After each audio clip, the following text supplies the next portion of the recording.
कुछ चीजें जो ठीक हो सकती हैं, सिस्टम में बैठे आदमी ठीक कर नहीं रहे हैं, या तो उनको ठीक करने की अकल नहीं है या फिर वो जानबूझकर नहीं करना चाहते हैं। यदि उनको अकल नहीं है तो उनको हमारा लीडर बनने का अधिकार नहीं होना चाहिए, और वो जानबूझकर नहीं कर रहे हैं फिर तो उनको जूते ही पड़ने चाहिए। जिस मास्टर जी को आपके बच्चे की चिंता नहीं है, जो आपके बच्चे से ज्यादा अपनी नौकरी की चिंता कर रहा है, अपने बिजनेस की चिंता कर रहा है, अपनी ट्यूशन की चिंता कर रहा है, अपनी तनख्वाह की चिंता कर रहा है, और उसके पास अपना बच्चा छोड़ने का मतलब क्या है?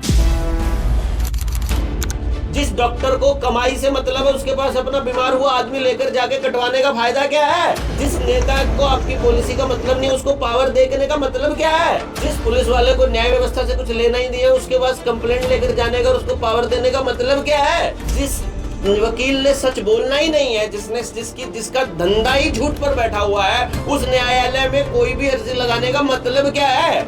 जिसको मतलब है, जिसकी जिंदगी खराब है, वो कुछ नहीं कर रहा और उनके भरोसे पे है जिनको कोई मतलब नहीं है। तो भाई इतना सोचो, तुमको ही करना पड़ेगा, और जब तुमको ही करना पड़ेगा तो किसी और के हिसाब से क्यों करोगे? अपने हिसाब से करोगे ना। तो अभी तक आप क्या मानते हो, लोग सिर्फ ऐसे जी रहे हैं जो एक साइकिल बना हुआ है सोसाइटी जो कि उन्होंने तय नहीं किया। आज के दिन तो समाज में बहुत बड़ी बड़ी एकेडमियां हैं, बड़े बड़े शहरों में बड़े बड़े इंस्टीट्यूशन हैं। एकेडमियां नहीं है, वो भट्टियां है, वो जो उनके दिमागों को घूम रही है। ये कोचिंग सेंटर ही इस समाज के ऊपर सबसे बड़ा कोड है। जो संविधान लिखा गया डॉक्टर भीमराव अंबेडकर जी द्वारा, उसको आप सही मानते हो या गलत मानते हो? डॉक्टर भीमराव अंबेडकर जी ने संविधान नहीं लिखा, प्योर झूठ हमको बताया गया। आप टोल को भी इलीगल बताते हो? है नहीं, क्या बताओ? मेरे बाप दादाओं की जमीन है, उस पे चलने का पैसा हम क्यों देंगे? डॉक्टर साहब, बात करें जो आप पूरा सिस्टम बता रहे हो जो चल रहा है देश के अंदर, ये जो हो रहा है ये सारी की सारी एक स्क्रिप्ट है। नमस्कार दोस्तों, मैं हूं आप लोगों के साथ गोल्डी गोयत। और दोस्तों, जैसा कि आप सब जानते हैं कि किसी ना किसी नई शख्सियत से हम आप लोगों को रूबरू करवाते रहते हैं, और आज की हमारी जो शख्सियत है उसको आप भली भांति जानते हैं पहले से। ऐसे व्यक्ति से मैं आज आपकी मुलाकात करवाऊंगा जो लगातार समाज में रहकर समाज के लिए लड़ाई लड़ते हैं, चाहे वो बैंकिंग का सिस्टम समझाना लोगों को वो फ्रॉड है या सही है, वो सारी तमाम बातें जो हैं वो लगातार अपने सोशल मीडिया के थ्रू और अपनी मीटिंगों के थ्रू आम जनता तक पहुंचाते रहते हैं। और सबसे बड़ा सवाल, गांव-गांव जाकर बुजुर्गों को, माताओं को, बहनों को, सभी को वो जागरूक करते हैं कि भाई अपनी ज़मीन ना बेचें। हर प्रकार के मुद्दे जो हैं वो उठाते हैं। आज हमारे साथ मौजूद हैं डॉक्टर देवेंद्र बलारा, जिनको आप जानते हैं डॉक्टर डॉट डॉट के नाम से भी। तमाम बातें जो हैं आज हम इनसे करेंगे। देश के अंदर क्या सिस्टम चल रहा है, लगातार आपने देखा होगा इनकी वीडियोस में सभी चीज़ों को ये जो है स्कैम और फ्रॉड ही बताते हैं। तो आज खुलकर बात करेंगे हम डॉक्टर देवेंद्र बलारा जी से। तो डॉक्टर साहब, सबसे पहले तो राम राम और बहुत बहुत स्वागत है। भाई जी, कैसे हैं? बहुत बढ़िया। आवाज़ कुछ धीमी धीमी आ रही है, सरकार का प्रेशर ज़्यादा आ गया क्या? नहीं, सरकार के प्रेशर से तो आवाज तेज होती है बल्कि हमारी। जी। तो काफी दिन हो गए कोई नई फाइट शुरू करे। तो डॉक्टर साहब, सबसे पहले आप अपना परिचय जो है एक बार थोड़ा विस्तार से बताएं, क्योंकि जो नए दर्शक आपको देख रहे हैं हमारे चैनल पर, वो जानना चाहते हैं आप कहाँ से बिलोंग करते हैं, कहाँ आपका जन्म हुआ, क्या आपने पढ़ाई की है? मैं देवेंद्र बल्हारा मेरा नाम है, और मेरा गांव फफड़ाना है, जिला करनाल में। जी। और फफड़ाना से ही 10वीं क्लास तक की पढ़ाई मैंने करी। गांव के सरकारी स्कूल में मैंने 10वीं पास करी थी। करनाल डिस्ट्रिक्ट टॉप किया था, उन दिनों में टॉप 3 बच्चों में थे हम। उसके बाद शहर चले गए अंग्रेज़ी मीडियम में पढ़ने के लिए, और फिर बाद में ग्रेजुएशन, डीएड, बीएड, और फिर फिज़िक्स का स्टूडेंट रहा मैं आखिर तक, जहाँ तक कोई पढ़ सकता है। मैंने एक चीज़ नोटिस करी कि 10वीं के बाद मुझे कोई ऐसा टीचर नहीं मिला जो ज़िंदगी जीना सिखा सके। उन्होंने सिर्फ एक ही चीज़ सिखाई कि या तो आपको अपनी रीढ़ की हड्डी जो है वो मोड़ कर रखनी पड़ेगी। मतलब जैसे आप देखोगे कि पीएचडी भी अगर आप कोई कर रहे हो तो वहाँ भी आपको अपने गाइड के पर्सनल काम करके पीएचडी करनी पड़ती है। जी। दूसरे टीचर्स ने सिखाया कि आपको कंपटीशन करना है, लड़ना है और सबसे आगे निकलना है। मतलब किसी ने ये नहीं सिखाया कि ज़िंदगी क्या है, कैसे रहना है, किस तरह से काम करना है। और उसके बाद इसी दौरान बीच में नौकरी लग गई हरियाणा सरकार में, टीचर रहा मैं। लास्ट जो मेरी नौकरी थी वो करनाल में ही सरकारी अध्यापक की थी, और फिर 2012 में मैंने सब कामों को छोड़ करके जी एक मिशन पर काम किया जिसमें मेरा टारगेट था कि मैं एक ऐसे एजुकेशन सिस्टम की स्थापना कर पाऊँ जिसमें हर बच्चे को ध्यान में रख करके डिज़ाइन किया गया हो उसका करिकुलम, और गांव में समाज में उस बच्चे को स्थापित करने के लिए समाज आधारित जो एजुकेशन है वो शुरू की जाए। और इसी को करने के लिए मैं छोड़ करके चंडीगढ़ गया था सब कुछ। बाद में इसके ऊपर हमने एक रिसर्च प्रोग्राम लॉन्च किया 2015 में कि जिसका नाम था doctor Dev challenge program from lowest scorer to the highest achiever. सबसे कमज़ोर बच्चे हमने लिए 20 स्कूलों से और एक स्कूल से एक बच्चा, जिसमें ये कहा गया कि आप अपने स्कूल का सबसे कमज़ोर बच्चा जिसको आप मानते हो वो दे दो। और एक सेशन के बाद हमारे 20 के 20 बच्चे जिन्होंने कंप्लीट किए थे, 18 बच्चों ने कंप्लीट किया था, बाकी 2 बच्चे बीच में चले गए थे। 18 के 18 बच्चे अपने अपने स्कूल के अपने अपनी एकेडमिक्स के टॉपर्स रहे और सब ने ये प्रूव करके दिखाया कि फिजिक्स केमिस्ट्री और मैथ में 100 में से 100 नंबर लिया जा सकता है। फिर सवाल खड़ा हुआ कि आपके स्कूल में पढ़ने वाला यदि प्रत्येक बच्चा 100 में से 100 ले ले तब आप क्या करेंगे? तब आपके पास उन बच्चों के लिए क्या इंतज़ाम है जिन बच्चों ने सब ने 100 ले लिए हैं? तो अदरवाइज आज के सिस्टम में तो क्या है कि बराबर नंबर आते हैं तो भी आपको रैंकिंग तो देनी ही पड़ेगी कि एक बच्चा फर्स्ट रैंक पे आएगा, एक बच्चा सेकंड रैंक पे, भले ही आप उनकी डेट ऑफ बर्थ के हिसाब से उनको रैंकिंग दें। तो ये चीज़ मुझे सूट नहीं करी और मैंने 2016 में फिर सारा कुछ बंद करके जन जागरण पे काम करना चालू किया। पिछले 9 सालों से इसी मिशन पे हैं हम। 2010 या मतलब तो 10 ही साल हो जाएंगे बिल्कुल कि आपका जो बच्चा है जो पैदा हुआ है वो परमात्मा ने बहुत यूनिक पैदा किया है, और आप उस बच्चे की इंटेलिजेंस या उसके टैलेंट को पता किए बिना एक इस तरह का जीवन उसे देते हैं कि एक टीचर जो कि आमतौर पे फ्रस्ट्रेटेड आदमी होता है वो बता रहा है कि आपका बच्चा मतलब काबिल नहीं है, जबकि रियलिटी ये है कि 40 बच्चों की क्लास है तो एक बच्चा 40वें नंबर पर आएगा ही आएगा। उसमें वो गुण नहीं है जो आप देखना चाह रहे हो, लेकिन उसमें कुछ और है परमात्मा ने जो उसे दिया है जो आपको नजर नहीं आ रहा। यही इस एजुकेशन सिस्टम की खामी है और इसलिए 100% रोजगार आधारित शिक्षण व्यवस्था स्थापित करने की दिशा में हमने काम शुरू किया और तब से लेकर यह यात्रा जारी है। 2020 में किसान आंदोलन शुरू हुआ जी। उस वक्त हम वहीं थे, लॉकडाउन लग गया, मार्च में लॉकडाउन लगा और फिर उसके बाद मई में पंजाब में किसान बैठ गए रेलवे की ट्रैक पर। जून में जब ये किसानों के 3 कानून आए थे खेती के, और फिर इन खेती के कानूनों को वर्ल्ड इकोनॉमिक फोरम को, यूनाइटेड नेशंस के एजेंडे को और इससे पहले के षड्यंत्रों को, फिर इन चीज़ों को जब देखना चालू किया तो फिर मालूम पड़ा कि ये जो हो रहा है ये सारी की सारी एक स्क्रिप्ट है जो किसी ने लिखी है, जो डिज़ाइनर है इसका कि हम ऐसा करेंगे तो लोग ऐसा करेंगे, लोग ऐसा करेंगे, लोग ऐसा सोचेंगे तो हम ऐसा करेंगे, इतने लोग ऐसे आएंगे तो हम ये करेंगे, इतने लोग आएंगे तो ये करेंगे। और इस डिज़ाइन को देखते देखते फिर मुझे क्लैरिटी आई कि खेती के आंदोलन लड़ने वाले जो किसान नेता हैं उनके पास तो ये रिसर्च करने का समय होगा नहीं जी। और जिनके पास ये रिसर्च करने का समय है वो खेती के कानूनों में जा कर के वहाँ शिरकत नहीं कर सकते क्योंकि वो इंटेलेक्चुअल लोग हैं जो अपने आप को बहुत इंटेलिजेंट समझते हैं। वो जाकर सड़क पर क्यों बैठेगा, वो तो जाकर के ऑफिस से ही ज्ञान झाड़ेगा। तो तब ये सोचा कि फिर इस बात को बताएगा कौन? वकील बताएंगे नहीं, टीचर अपने काम में लगा है, जिनको दो लोगों को सबसे ज्यादा ज्ञान है ऐसा समाज मानता है, तो यही 2 लोग इस पे काम नहीं कर रहे हैं। अफसर है वो तो सिस्टम के हिसाब से काम कर रहा है, जो पॉलिटिकल लोग हैं वो सारे के सारे सरकारों में बैठे लोगों के चलवे चाट रहे हैं। तो इन किसानों को इन बिलों की सच्चाई प्लस इसके बाद के होने वाले इम्पैक्ट और जो सोसाइटी में होने वाला है, जो ये करने वाले हैं स्क्रिप्ट के हिसाब से, इसे कौन बताएगा? जब ये कोई मिला नहीं, जब बहुत से नेताओं के पास गया, ऐसा कोई पॉलिटिकल आदमी नहीं है जो सोशल मीडिया पर भी हो, एक्टिव हो और जिसके पास मैं नहीं गया हूँ। मतलब दीपेंद्र सिंह हुड्डा के पास भी मैं गया, अभय चौटाला के पास भी मैं गया, दुष्यंत के पास भी मैं गया, खट्टर के पास भी मैं गया कि शायद सरकार में बैठा पता ना हो कि, लेकिन देखा कि ये सबको सब कुछ पता है जैसे कि वैक्सीनेशन जब आई तो किसी भी नेता ने खुद वैक्सीन नहीं लगवाई, ना खुद लगवाई ना बच्चों को लगने दी।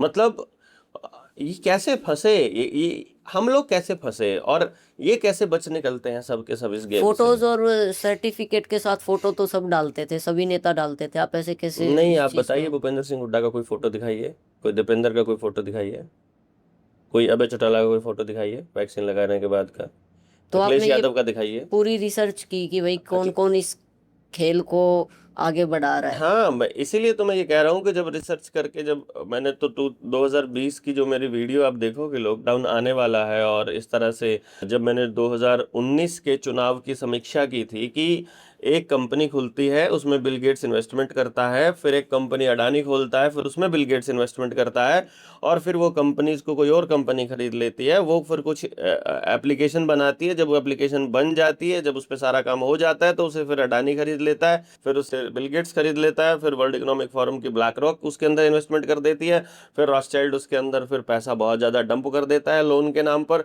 और फिर इस तरह से पूरी तरह से वो कंपनी कब्जे में आ जाती है। लोग सोच रहे हैं वो अडानी की कंपनी है, लोग सोच रहे हैं भारत के उद्योगपतियों की कंपनी है, जबकि रियलिटी में यहूदी बैठे हैं उसके ऊपर टोटल कंट्रोल किए हुए।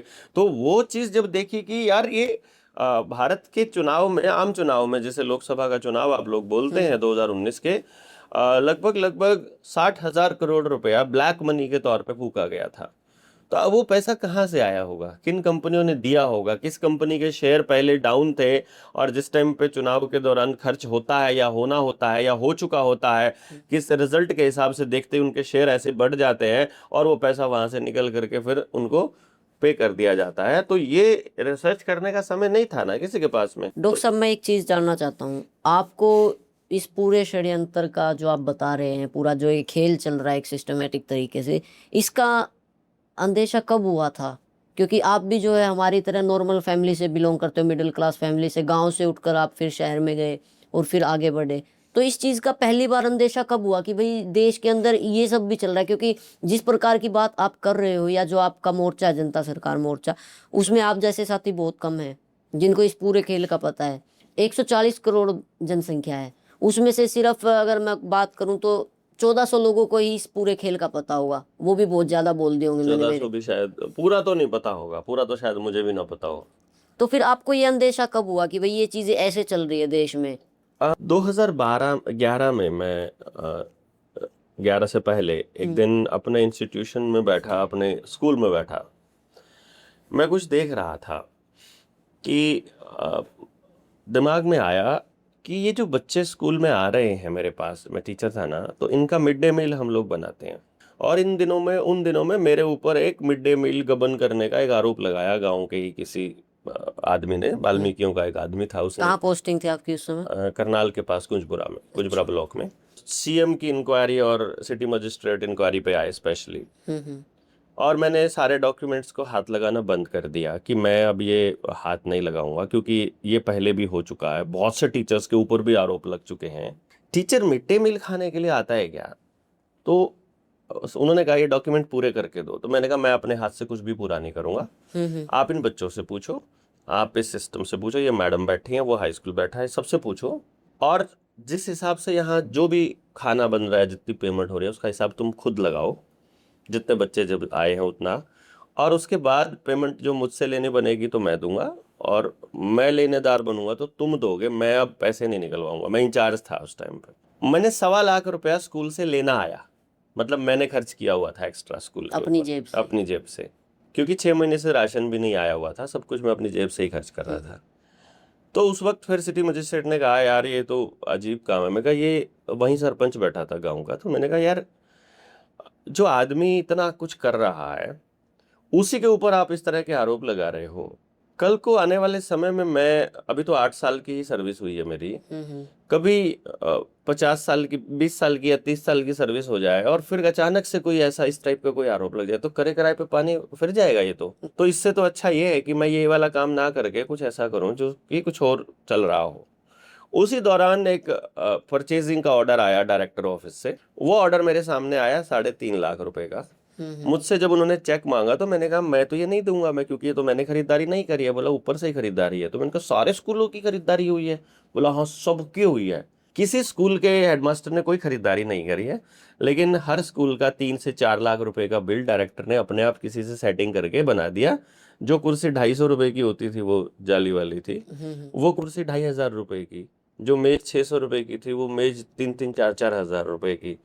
तो वो मुझे हिसाब लगाया मैंने कि ये इतने हजारों करोड़ का घोटाला, और वो भी ऊपर के सिस्टम के लेवल पे हो रहा है। हम लोग क्या कर रहे हैं एज ए टीचर? हम जब पढ़ाने बैठते हैं तो ऊपर से कॉल आ जाती है कि डाक बनाकर भेज दो, आरटीआई का जवाब दे दो। और जब मतलब स्कूल में थोड़ा सा पढ़ाने का समय आ रहा है तब कभी आ जाते हैं कि लेटरिन करने वाले गिनो कितने हैं गांव में, कभी गिनो लोगों के घरों की लेटरिन गिनो कितनी है, बाहर कितने सोच में जाते हैं, जो उनके आपका फोटो खींच के लेके आओ। जो आपकी ड्यूटी बनती थी वो आपको नहीं करने दी टीचर जाती। जो है पढ़ाने के अलावा बाकी सब कुछ कर रहा है, और वो कभी वोट बना रहा है, कभी काट रहा है। अब मैं इसको देख रहा था कि क्या ये इत्तेफाक है, क्या सरकार को, सिस्टम को वाकई में इन लोगों की जरूरत है? जैसे मान लो गांव में लेटरिन करने वाले, बाहर शौच जाने वाले कितने हैं, हगते हुए लोगों के फोटो खींच के भेजने थे डिपार्टमेंट को कि इतने लोगों की, कि तुमने इतने लोग मिले और तुमने दूर से ही बेशक फोटो खींचो कि ये हमने ढूंढ लिए। अब मैं ये देख रहा था कि ये साइकोलॉजिकल वॉर कैसे है, क्यों है? क्या ये फोटो सिर्फ टीचर को ही खींचना जरूरी है, या इसे कोई भी 12वीं पास किए हुए बंदे की ड्यूटी भी लगाई जा सकती है, या कोई और बंदे की जो बेरोजगार बैठे हैं उनको? आप जैसे अभी जनगणना चल रही है, इस जनगणना में एक टीचर को 25,000 रुपया मिलना है। अब 25,000 रुपए फ्री फंड के मिलेंगे ऐसा सोचकर वो झोला उठा के निकल लेता है। उसके अंदर इतनी अकल नहीं है कि वो डिपार्टमेंट को ये कह सके कि ये वाला काम तो कोई भी कर सकता है, इसके लिए टीचर की क्या जरूरत है? हाँ, सबको जाके पूछना ही तो है, पूछना ही तो, जो कितने पूछना है बंदे हो उसमें गए? एंट्री करनी है। परंतु टीचर डिपार्टमेंट के डर से बताएगा नहीं सच्चाई, इसलिए टीचर की ड्यूटी लगाई है। अगर गोल्डी की ड्यूटी लगा दी जाएगी तो गोल्डी देखेगा कि यार ये एक चरण नहीं है, 3 चरणों में है, और ये आपके घर की एक एक चीज, मतलब सुई धागे से लेकर के और आपकी बड़ी से बड़ी गाड़ी, हर चीज को आधार के साथ कनेक्ट करने की योजना है ये। तो कहीं आप इसको जनगणना, अभी ये तो एक चरण आया ना, अभी तो 2 चरण बाकी हैं इसके, अभी एक में ही लठ लगने लग गए इनको, टीचर्स को सब भगा दिए, कोई दिक्कत नहीं।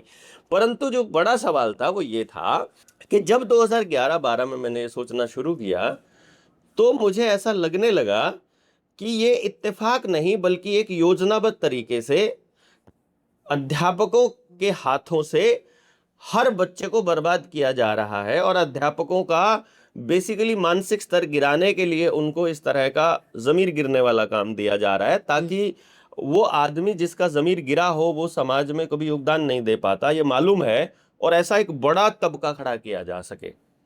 मुझे क्लैरिटी आई कि मुझे सिस्टम से निकल करके अपना सिस्टम जो मेरा एजुकेशन का था मुझे वो खड़ा करना है। वो लेकर जब मैं बाहर निकला तब मुझे आभास हो चुका था कि कुछ चीज़ें जो ठीक हो सकती हैं, सिस्टम में बैठे आदमी ठीक कर नहीं रहे हैं, या तो उनको ठीक करने की अकल नहीं है या फिर वो जानबूझकर नहीं करना चाहते हैं। यदि उनको अकल नहीं है तो उनको हमारा लीडर बनने का, हमारे ऊपर राज करने का अधिकार और हमारे टैक्स के पैसे से बैठे रहने का अधिकार नहीं होना चाहिए, और वो जानबूझकर नहीं कर रहे हैं फिर तो उनको जूते ही पड़ने चाहिए। दोनों ही केसेस में मुझे जब क्लैरिटी आई तो मैंने ये निर्णय लिया 2016 में कि मुझे ये सब कुछ छोड़कर लोगों को समझाने के लिए निकलना पड़ेगा। यानी कि इट वाज 2016 जब इसके लिए मैंने निर्णय लिया। मैंने जब अपनी पत्नी से बोला कि पूनम हमारे पास 2 चॉइस हैं, ढेर सारा रुपया, मतलब क्योंकि मेरी अपॉइंटमेंट की 2 साल की वेटिंग हो गई थी, मेरे पास जो बच्चे पढ़ने आते थे मैं 2 महीना पढ़ाने का 5 लाख रुपया लेता था, माँ बाप से लिख कर लेता था कि तुमको इसके दिमाग में से क्या निकालना है, क्या डालना वो दे दो, तुमको वैसा बच्चा मिल जाएगा। तो वो 5 लाख रुपया बड़े आराम से देते थे। तो मुझे लगा कि एक बैच में 100 बच्चे हों तो 5 करोड़ रुपया एक बैच से आराम से आ जाएगा। दिन में 2 बैच पढ़ाओ, 10 करोड़ 2 महीने में, तो 4 बार पढ़ाओ, यानी कि एक तरह से 8 महीने पढ़ाओ, 4 महीने विदेशों में घूमो, और 4 महीने में भी यदि आप करते हो तो मतलब 40 करोड़ रुपया साल का, कोई बड़ी बात नहीं है एक सेंटर से। और लोग ऐसे हैं कि अपने बच्चों की पढ़ाई के नाम पर अनलिमिटेड पैसा फूक रहे हैं।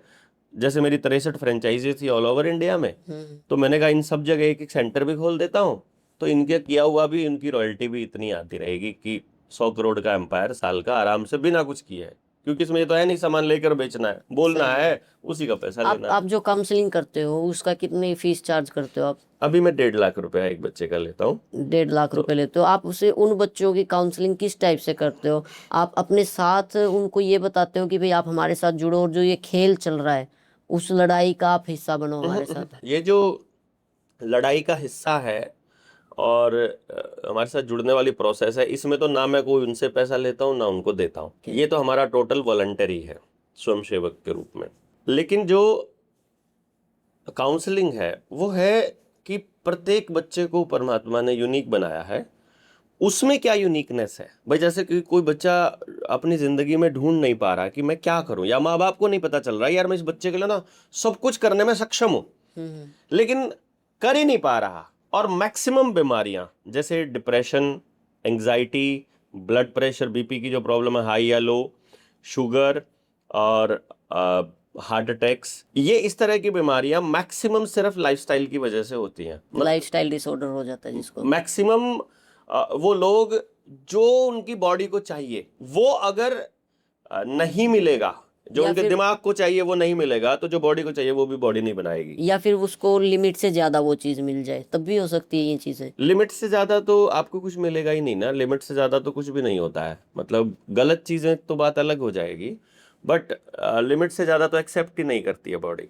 परंतु जो आपने बोला है लिमिट से ज्यादा और लिमिट से कम, अल्टीमेटली जो मूल जो लाइन है वो है बैलेंस। कि बैलेंस अगर बना रहेगा तो परफेक्ट है। और बैलेंस बनने का एक ही नियम है कि परमात्मा ने जिस काम के लिए बनाया है या जिस तरह के काम के लिए बनाया है, वो काम करो। यदि बच्चा वही कर रहा है, then and only then he will be happy, he और शी।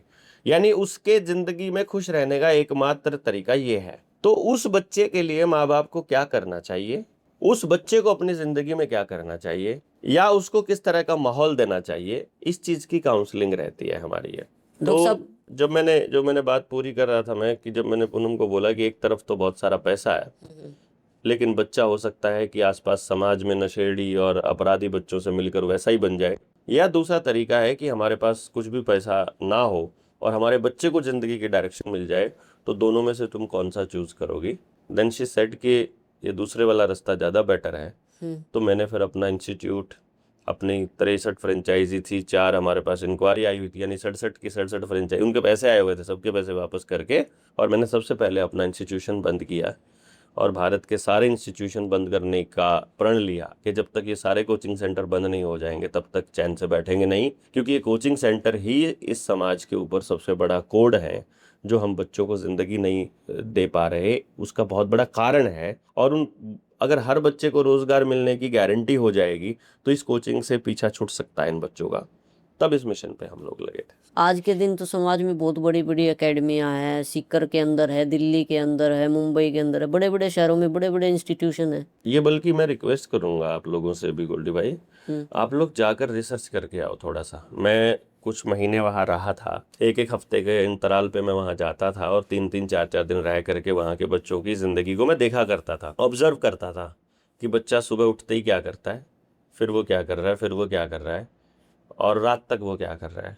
आप यकीन नहीं मानोगे, जिस बच्चे को वहाँ गए हुए 3 महीने से ज़्यादा का समय हो गया है ना, उनका दिमाग प्रेशर कुकर की तरह हो चुका है, वो कभी भी फट सकता है। कभी कभी उनके उस प्रेशर को रिलीज करने के लिए मूवी, माँ बाप का फ्रीडम, गाड़ी, घूमना फिरना, ये सब हो जाता है तो वो बचे रहते हैं। वरना वहाँ हर बच्चा जो भी वहाँ पढ़ने के लिए गया है सीरियसली, वो बिल्कुल ऐसे बैठा है किनारे पर, जैसे 100 मंजिला इमारत के किनारे पर, कि कभी भी फिसल सकता है और नीचे गिर सकता है। आत्महत्या के बिल्कुल करीब बैठे हैं वो बच्चे।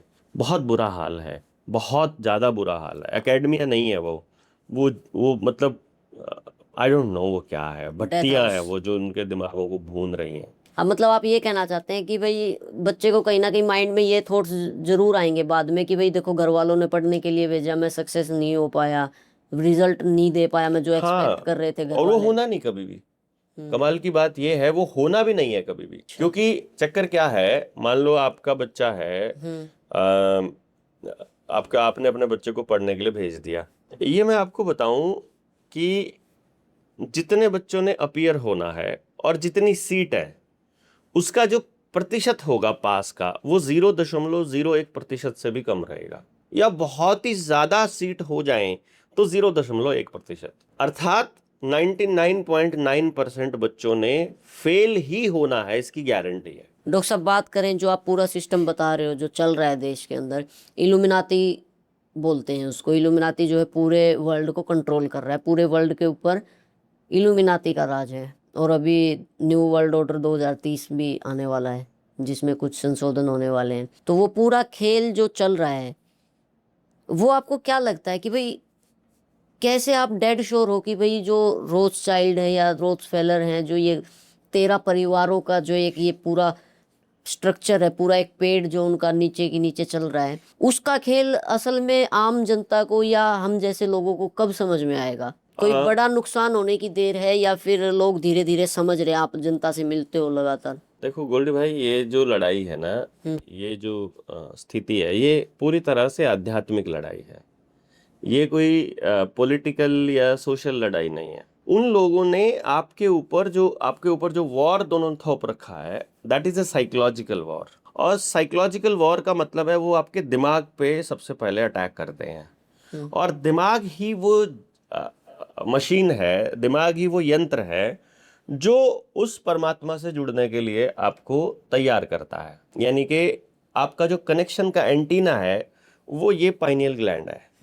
इसके जरिए ही आप सच्चाई को जान पाओगे, जिसे हम तीसरी आंख कहते हैं। इन दो आंखों से जितना भी दिखाई दे रहा है, ये सारा का सारा एक भ्रम है। जो रियलिटी है वो उसी आंख से दिखाई देती है। ये तो एक स्क्रीन प्ले चल रहा है। ये स्क्रीन प्ले है, काइंड ऑफ जैसे कि स्पेक्ट्रम है, कलर स्पेक्ट्रम जो ह्यूमन आई देख सकती है, और वो कलर स्पेक्ट्रम पूरी रियलिटी का 0.0034% है। मतलब 99.9966% हिस्से को इंसानी ये दो आंखें नहीं देख पाती। उसको देखने के लिए ही आपको अपना विजन जो है वो बहुत बड़ा करना पड़ता है। जैसे किसी सूक्ष्म चीज को देखने के लिए आपको मैग्नीफाइंग ग्लास या उसको क्या बोलते हैं, माइक्रोस्कोप देखना पड़ता है, और दूर की चीजों को देखने के लिए टेलीस्कोप लगाना पड़ता है। तो जो अपनी ये पाइनियल ग्लैंड है ना, ये ऑटोमेटिक मैग्नीफाइंग ग्लास भी है और ये टेलीस्कोप भी है। ये माइक्रोस्कोप और टेलीस्कोप दोनों का काम करती है। और जो चीजें हम देख रहे हैं कि भाई जो इल्यूमिनाती है, उसके बारे में ये बोला जाता है कि भाई वो जो है आपकी सोल खरीदते हैं और डेविल की जो है मतलब शैतानी की पूजा करते हैं। तो ये बात रियलिटी है? असल में इसको डायरेक्टली या इनडायरेक्टली बोला जाए तो ये सच ही कही जाएगी। मतलब कुछ लोग इसको डायरेक्टली बोल देते हैं, कुछ लोग इसको इनडायरेक्टली बोल देते हैं। वो इतने क्लासिकल लोग हैं कि आपके ऊपर कुछ भी चीज थोपते नहीं है। जैसे वैक्सीन वॉलंटरी है, डॉक्यूमेंट में वॉलंटरी है। अब वो कह रहे हैं कि यार सरकार तो तुमको बस में जाने नहीं देगी। अब अपना आदमी जो ये नहीं समझ पाया कि यार वो बस तुम्हारे बाप दादाओं की कमाई से आई है, वो रोडवेज डिपार्टमेंट तुम्हारे पैसों से बना है, तुम्हारे बाप दादाओं ने उसको सींचा है, और वो जो तनख्वाह ले रहे हैं तुम्हारे टैक्स के पैसे से ले रहे हैं। वो कौन होते हैं इसमें नहीं चढ़ने देने वाले? सिर्फ इतना सा सवाल पूछ लिया होता तो वो कहते नहीं वॉलंटरी है, कंपलसरी तो है ही नहीं है। फिर बोला तुम स्कूल में नहीं जा सकते हो। कौन से स्कूल में नहीं जा सकते हो?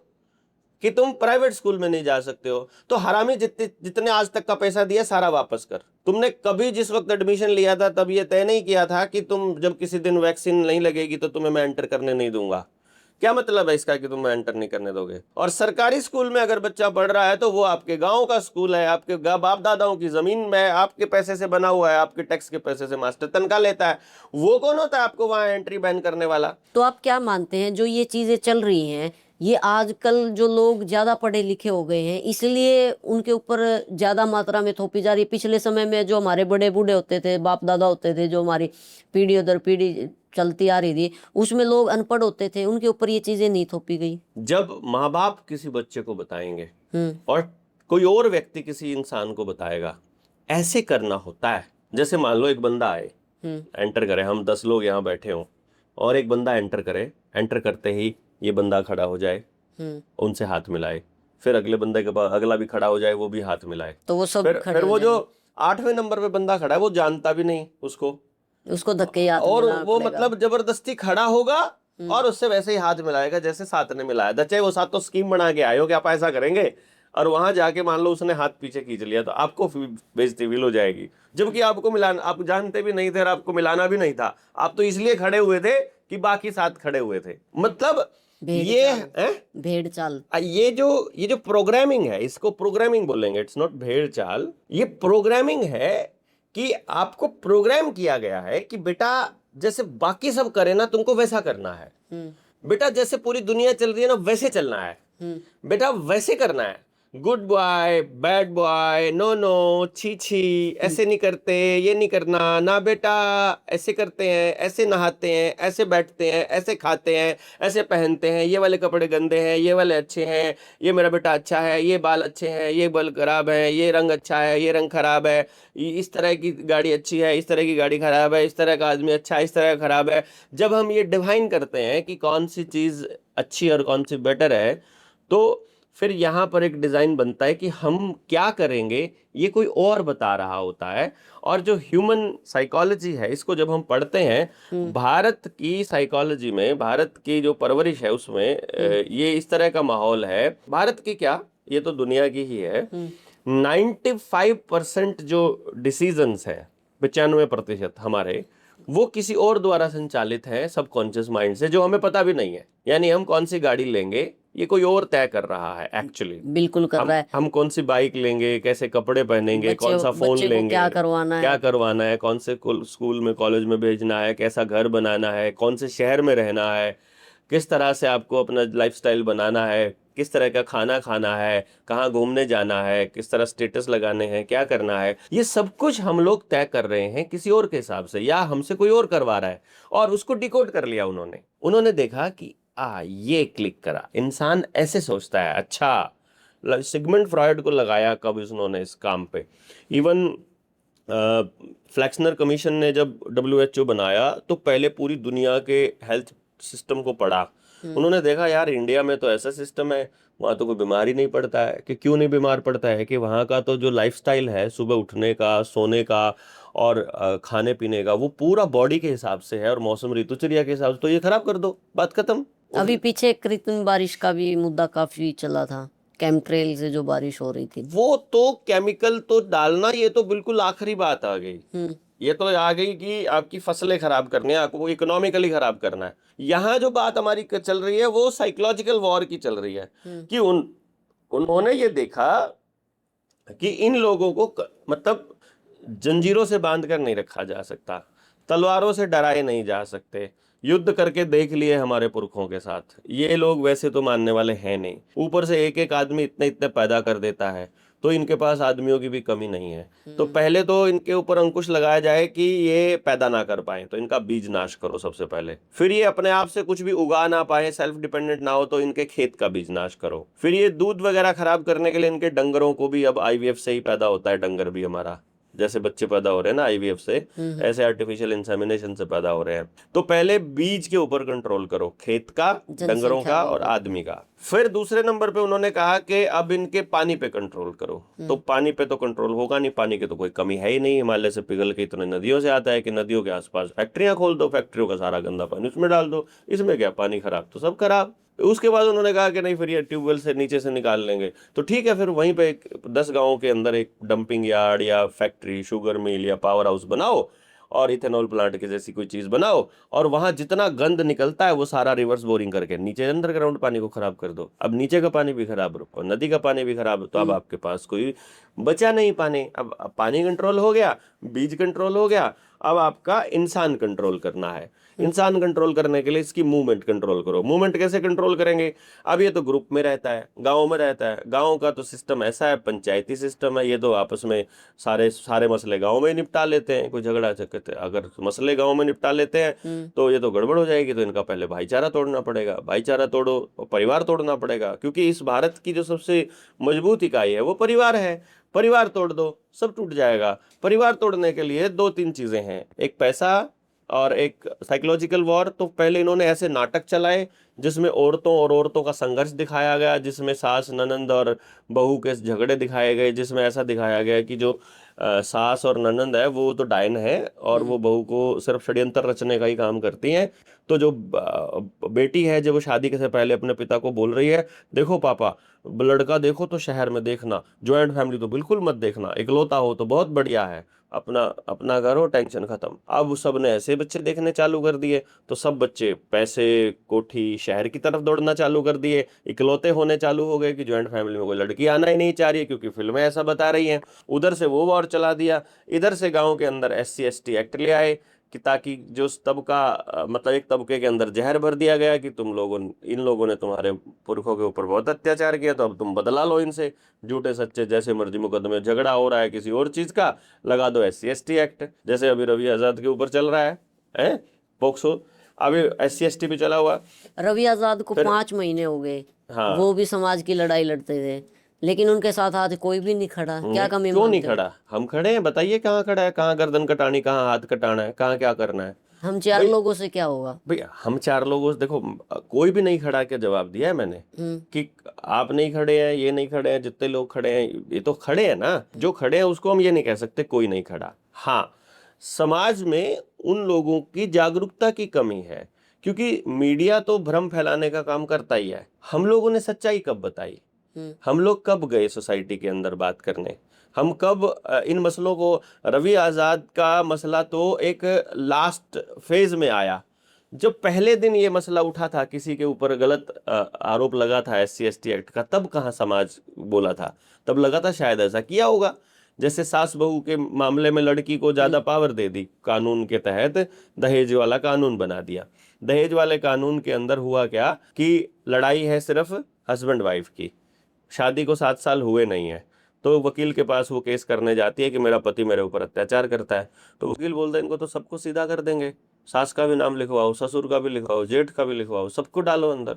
अब सबको डाल दिया अंदर, अब वो परिवार दोबारा कभी बस ही नहीं पाएगा।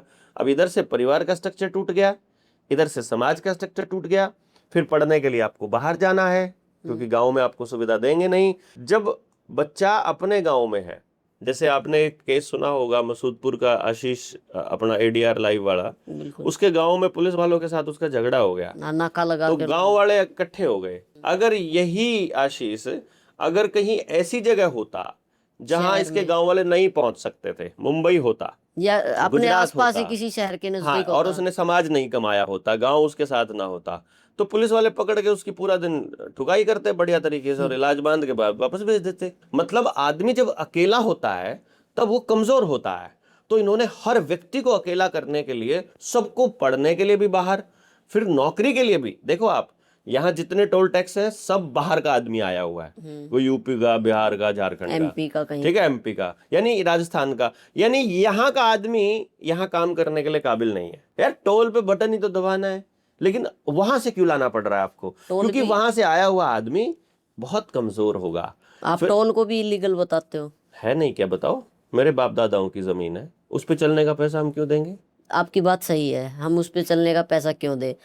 अब आप हो, मैं हूँ, आशीष है या और कोई थर्ड पर्सन है, हमें पता है कि भाई टोल इलीगल है, हम पैसा नहीं दे रहे हैं, लेकिन जब फैमिली के साथ ट्रैवल करते हैं या कोई और अपना निजी आदमी होता है उसके साथ हम ट्रैवल करते हैं, तो कई बार झगड़ा हो जाता है। हम भाई सोचते हैं कि भाई हम एग्जेम्प्ट करेंगे, यहाँ से टोल नहीं देंगे, हम इसको बूम तोड़ के निकल जाएंगे, या जो भी सिचुएशन वहाँ पे होती है, उस टाइम पे टोल वाले बोल देते हैं कि भाई पुलिस को बुला लेंगे। आदमी वहीं कांप जाता है। अगर पुलिस आ जाती है तो क्या कार्रवाई बनती है और आदमी उससे कैसे बच सकता है? देखो, सबसे पहली बात है, वो कह रहे हैं कि टोल जो है ये आपसे सुविधा का लिया जा रहा है, सुविधा शुल्क। सबसे पहली बात आपको ये बताना पड़ेगा कि ये जो रोड बना था ये किसके पैसे से बना था, वो पैसा कौन सा, किसने दिया था। दूसरा, यदि वो पैसा था नहीं तो ये बना कैसे? यदि वो था तो किसका था? वो हमारा ही दिया हुआ था ना, टैक्स का पैसा था। बिल्कुल। जब हम उसका टैक्स दे चुके हैं पहले से ही, तो अब इसका क्यों देना? दूसरी बात, सुविधा शुल्क है ये, क्या ये भारत की ट्रेजरी में जमा होता है या किसी कंपनी में जमा होता है, किस अकाउंट में जमा होता है? पहले ये पता करो। प्राइवेट कंपनी से भी जो टेंडर लिया है वो भी अब भारत की ट्रेजरी में जमा नहीं होता है, भारत सरकार में नहीं जमा होता है, वो भी कोई और ही खा जाता है मंत्रालय, ठीक है। तीसरे नंबर पे आपको जो सवाल पूछना है वो ये कि आप चलने का शुल्क तो ले रहे हो, सुविधा का शुल्क तो ले रहे हो, असुविधा का जुर्माना कौन देगा? पहले ये बताओ।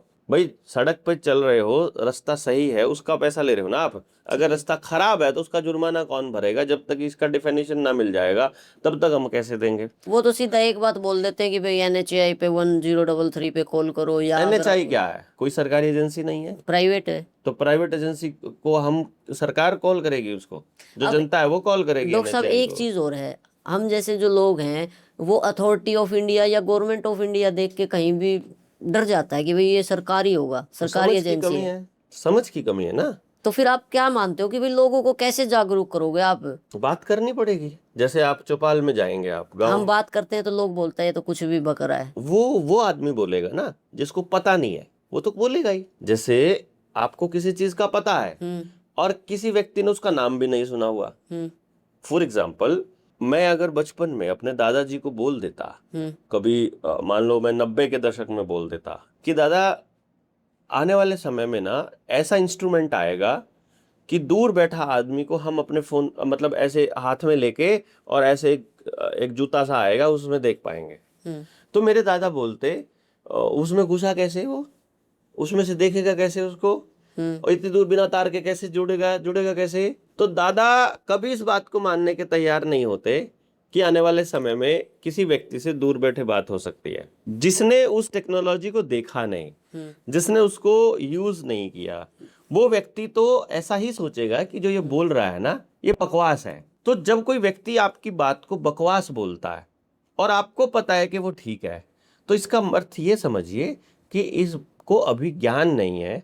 तो ऐसे लोगों पर तरस खाना चाहिए ना, ऐसे लोगों पर गुस्सा थोड़ी करना चाहिए नहीं, कि उनको ज्ञान ही नहीं है बेचारों को, किसी ने बताया ही नहीं, या टीचर ने अब बताना आप था एक स्कूल बात में। बताओ, हम किसी जगह पे गए, हम 10 भाई बैठे हैं वहाँ पे, सब बात कर रहे हैं, टॉपिक चल पड़ा। अब जैसे अपन डिस्कशन कर रहे हैं, कल को मैं 10 आदमी में बैठता हूँ, कोई बोले कि भाई रुपया तो ऐसे है, अब उसको मैं फ्रॉड बताऊँ, आप वाली बात है भाई रुपया जो है फ्रॉड है, तो उस चीज को काफी लोग बोलेंगे अगर ये फ्रॉड है तो इतने समय से चलता क्यों आ रहा है, सब यूज क्यों करते हैं? अब आप भी बाहर जाते हो, अपनी गाड़ी चलाते हो, उसमें तेल डलवाते हो, जितने भी आपके खर्च होते हैं तो उस पेपर नोट से ही है, उस टोकन मनी से ही होते हैं। तो फिर आप दूसरे को कैसे बोल सकते हो कि भाई ये चीज गलत है, जब हम खुद उस चीज को यूज कर रहे हैं? अच्छा देखो, मैं तो इस लाइट को भी गलत बोलता हूँ, फिर भी हम यूज कर रहे हैं। मैं तो गाड़ियों को और मोबाइल को भी गलत बोलता हूँ, फिर भी हम यूज कर रहे हैं। अगर मेरी व्यक्तिगत बात है कि देवेंद्र बल्हारा क्यों यूज कर रहा है, मैं केवल यूज कर रहा हूँ आप तक पहुंचने के लिए और लोगों को बताने के लिए। मुझे अगर ये बताना ना हो ना, मुझे ना तो ट्रैवल करना है, मुझे ना वीडियो बनानी है। मैं वीडियो में आपने देखा होगा मैं कोई रील नहीं बनाता, मैं कोई फुकरापंथी नहीं करता, मैं कोई व्यूज लाइक्स के लिए काम नहीं करता, मैं कोई पॉलिटिक्स नहीं करता, मैं कोई अपना कोई बिजनेस नहीं चलाता, मैं अपनी कोई एडवर्टीजमेंट नहीं करता, मेरा अपना कोई भी काम नहीं है। मैं जितना काम कर रहा हूँ बाकी लोगों तक पहुंचने के लिए कर रहा हूँ। पहला तो पॉइंट ये है। दूसरा बिंदु जो आपने बोला कि लोग ये बोलेंगे कि अगर ये फ्रॉड था तो इतने दिनों से चल क्यों रहा है, ये सवाल बोला आपने जी। मैं ये कहता हूं जो चल रहा है वही तो बता रहे हैं हम।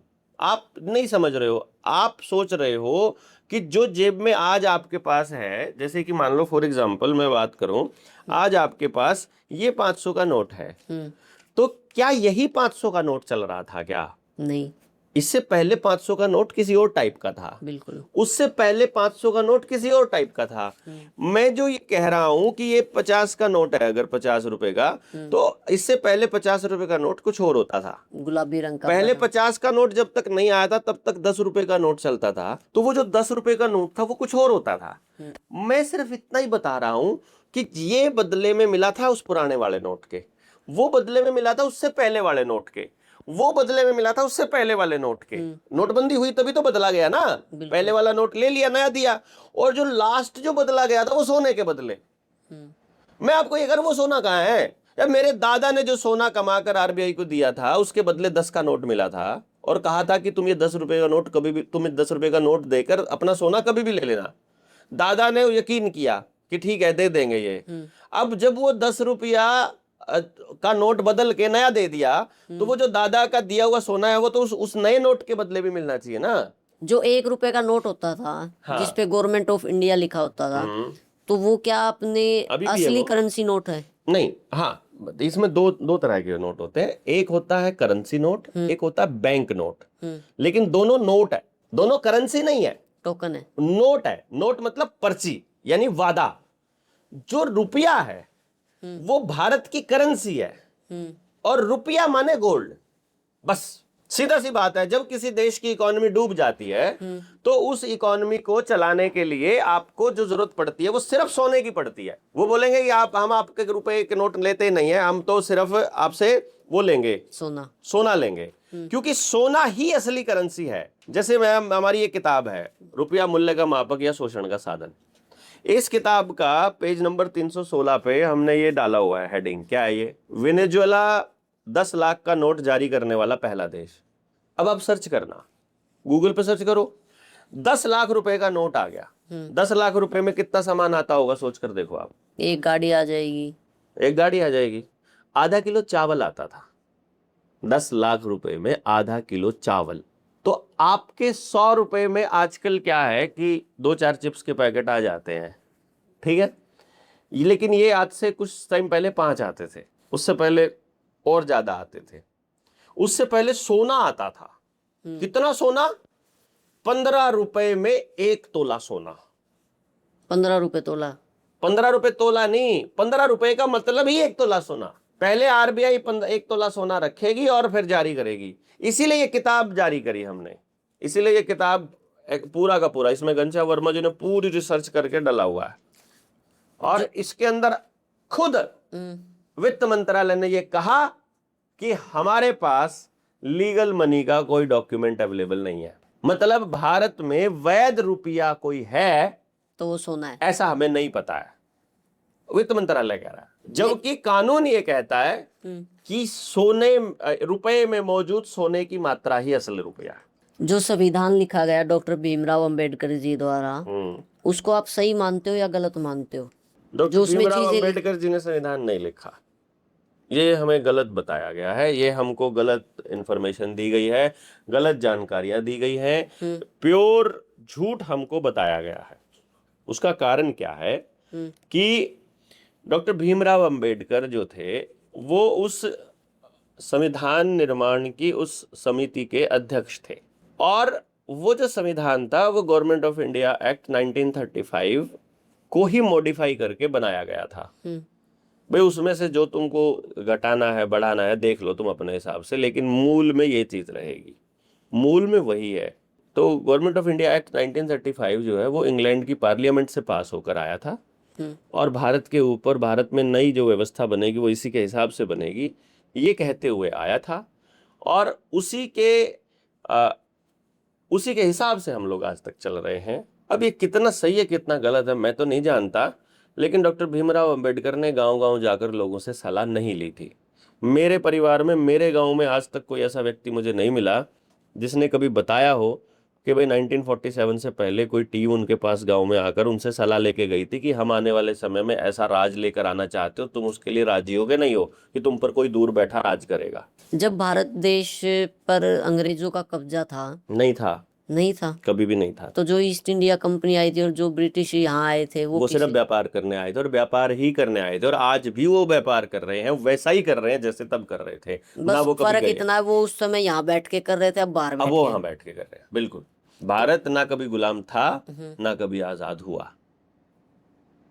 आजाद भी नहीं हुआ और गुलाम भी नहीं था। गुलामी नहीं हुआ तो आजाद कैसे? आजादी की तो डेट आपको बता दी 15 अगस्त, गुलामी की डेट पता करो।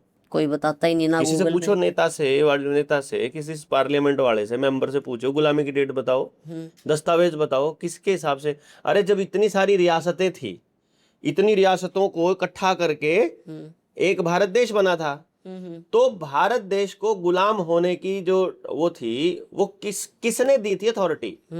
तो फिर जो आप ये सिस्टम बता रहे हो जो सारा चल रहा है, उसमें आप क्या मानते हो लोगों को सही मायने में ये चीजें कब समझ आएगी कि भाई आप लोग जो जीवन अपना जी रहे हो वो किसी पे निर्भर होके जी रहे हो, किसी और के कहने से आप लोग चल रहे हो? कैसे आप मानोगे कि भाई लोग जागरूक हो जाएंगे और सब एकजुट होकर जो है इस पूरे सिस्टम का खात्मा करेंगे?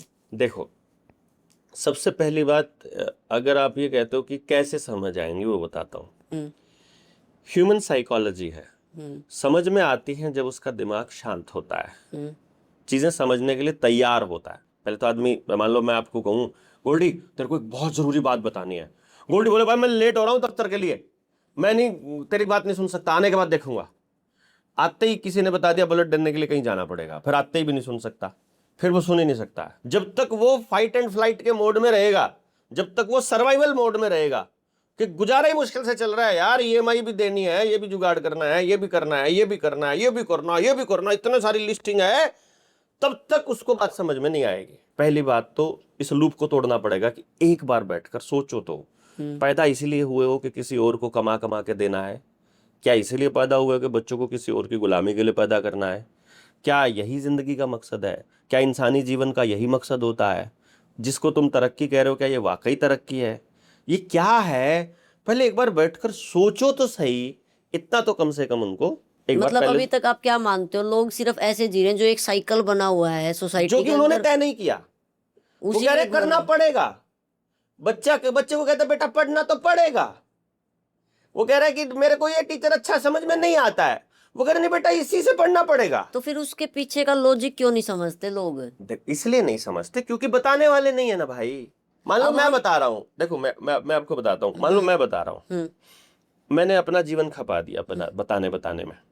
अभी लोग क्या सोच रहे हैं, अगर मैं गांव में रहूं, नंगे पैर रहूं, खेती करूं बैल से, और अपने देसी खाऊं, गाड़ी भी ना हो मेरे पास, साइकिल से चलता हूं, और बिल्कुल सस्ते अपने हाथ से बनाए हुए कपड़े पहनता हूं, और एकदम देसी जीवन जी रहा हूं, तो बोलेंगे इसने अपनी जिंदगी तो सुधारी नहीं।